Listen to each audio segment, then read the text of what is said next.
नमस्कार दोस्तों, मैं अर्चना यादव साहित्य ब्रिगेडियर मंच पर आप लोगों का हार्दिक स्वागत करती हूं। आज हम 2000 के बाद लिखे गए उपन्यास पर आधारित प्रश्नोत्तरी लेकर आए हैं, जो एकदम नए सिलेबस के आधार पर है 2021 के, और उसी के देखते हुए चलिए आज हल करते हैं प्रश्नों को। और इसके बारे में हमने बहुत सारी व्याख्याएं भी की हैं।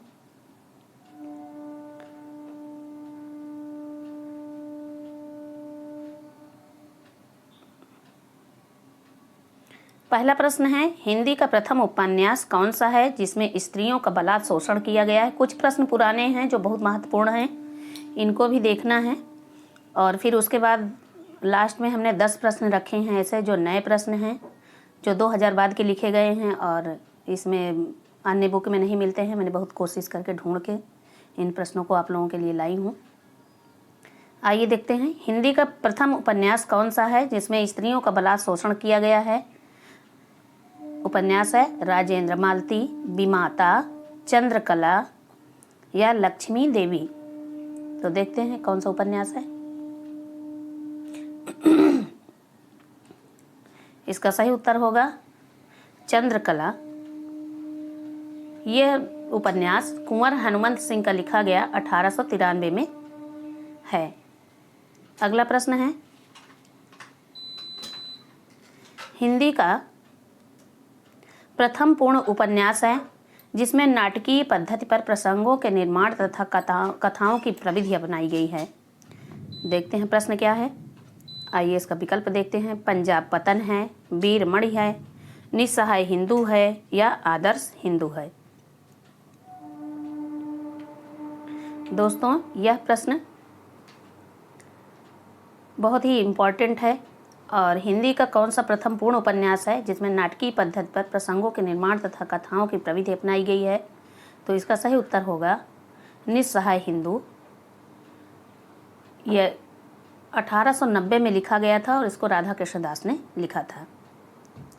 अगला प्रश्न है, हिंदी में प्रकृतिवादी उपन्यासों के जनक किसे माना गया है।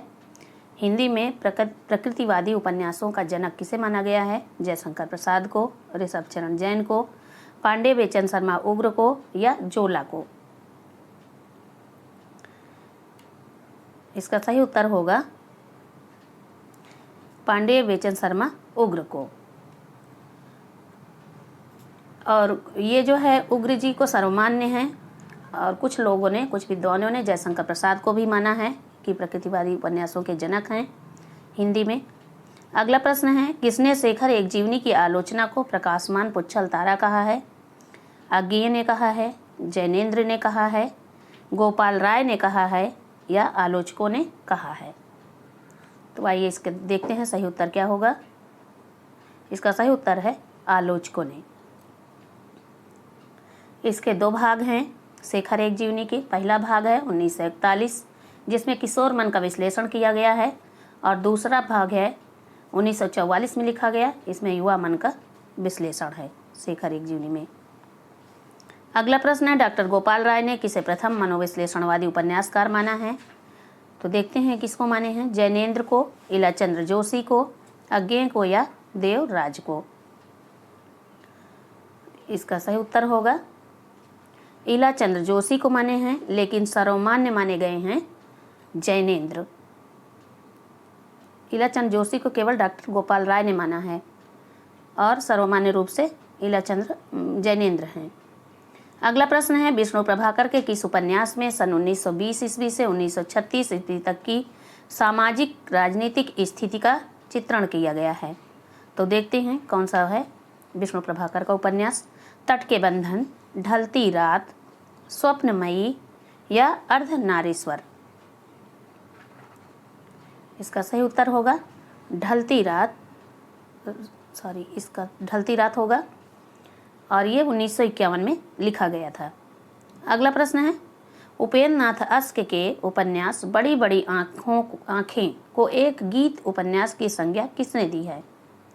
तो देखते हैं किसने दिया है। प्रसाद ने दिया, निराला ने दिया, पंत ने दिया या महादेवी वर्मा ने दिया।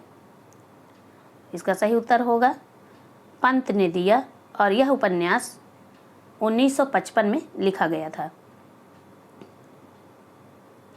बंगाल के अकाल की त्रासदी का चित्रण अमृतलाल नागर के किस प्रसिद्ध उपन्यास में है? अमृत और विष, एक दाना मिश्रण, महाकाल या बूंद और समुद्र? इसका सही उत्तर होगा महाकाल। यह 1997 में लिखा गया था, 47 में लिखा गया था।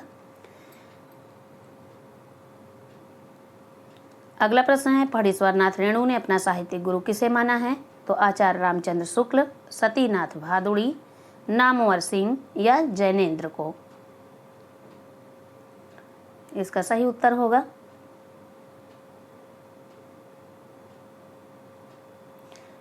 सतीनाथ भादुड़ी। प्रश्न संख्या 8 के बारे में कुछ जानकारी हम दे देते हैं आप लोगों को। देखिए, ये अमृतलाल नागर का है, अमृत और विष। ये एक है, इनका है एकदा नामिश्राय, जो है ये भार्गव इसमें है, सोमाहुति, नैमिष, आंदोलन एवं सांस्कृतिक पुनर्जागरण का इसमें वर्णन है। ये 1972 में लिखा गया उपन्यास है। और बूंद और समुद्र, ये लखनऊ के चौक के रूप में भारत की विभिन्न छवियों का इसमें वर्णन किया गया है। और एक है अमृत और विष, इसमें भारतीय गणतंत्र के 15 वर्षों का राजनैतिक एवं सामाजिक चित्रण किया गया है। आइए अगला प्रश्न देखते हैं। 10, देवेंद्र सत्यार्थी को कौन सा उपन्यास कलाकार के जीवन कथा से जुड़ा है? देवेंद्र सत्यार्थी का कौन सा उपन्यास कलाकार के जीवन की कथा से जुड़ा है? कठपुतली, दूधगाछ, कथा कहो उर्वशी या इनमें से सभी? तो देखते हैं, इसका सही उत्तर होगा इनमें से सभी। इसमें जो कठपुतली है वो नाट्यमंच रंगमंच से जुड़ी हुई है, इनका पहला उपन्यास कठपुतली।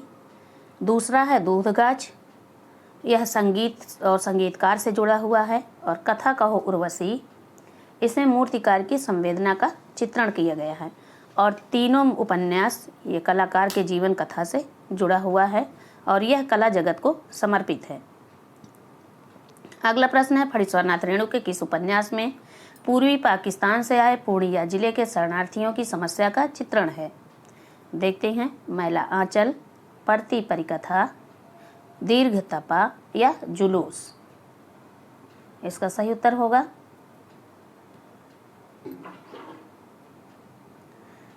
जुलूस। ये 1965 में लिखा गया था। अगला प्रश्न है, रामदास मिश्र के किन 2 उपन्यासों का विषय वस्तु एक ही है? तो आइए देखते हैं, जल टूटता हुआ या पानी के प्राचीर, दोनों। जल टूटता हुआ, बीच का समय, सूखता हुआ तालाब, अपने लोग, रात का सफर या आकाश की छत? इन दोनों में देखते हैं कौन सा सही है। इसका सही उत्तर होगा जल टूटता हुआ और पानी के प्राचीर।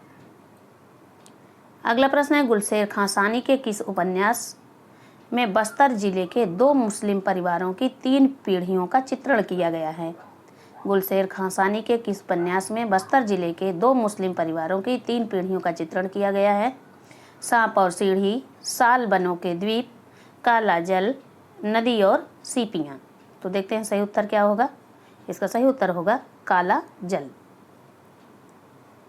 अगला प्रश्न है, हिमांशु जोशी के किस उपन्यास में नायिका डांगी के जीवन, यथार्थ एवं संघर्ष की कथा का चित्रण हुआ है?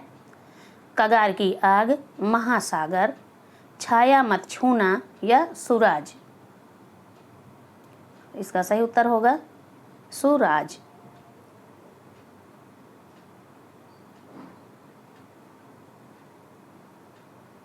अगला प्रश्न है, टप्पर गाड़ी किसका उपन्यास है? योगेश गुप्त, मुद्रा राक्षस, द्रोणवीर कोहली या दुष्यंत कुमार? तो देखते हैं इसका सही उत्तर क्या होगा। इसका सही उत्तर होगा टप्पर गाड़ी। ये है 1979 में लिखा गया, मुद्रा राक्षस का है। इसमें हमको कुछ कंफ्यूजन है, मुद्रा राक्षस का है कि द्रोणवीर कोहली का है?